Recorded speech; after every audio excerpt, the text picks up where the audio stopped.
Kwa majina anaitwa Neema Felix Nzali. Nimetokea Mwangingo. Nimezaliwa hapa Mwangingo. Na rafiki anaitwa Adija Malupalo. Urafiki wetu tumeanza toka tupo darasa chekechea. Tumeendelea mpaka tunamaliza la 7. Tumemaliza la 7 tukaendelea mpaka sekondari. Sekondari tukaishia form 2 wote pamoja. Rafiki yangu ana wazazi. Hajamuona mama yake na baba yake. Walikufa akiwa mdogo. Kwa hiyo yeye amelelewa na shangazi yake.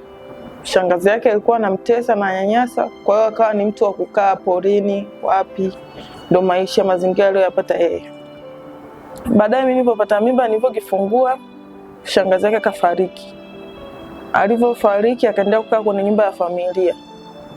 Kwa nyumba ya familia, ndugu watoto wale shangazi wakawa wanamtesa, anamnyanyasa. Kwa kile kitu kinaniumiza sana. Kinanitesa sana. Kana nyanyasika muda mwingine hali. Mimi nikiwa na hela namsaidia, anapata chochote kitu tumboni anakula. 88.5 Shamba FM.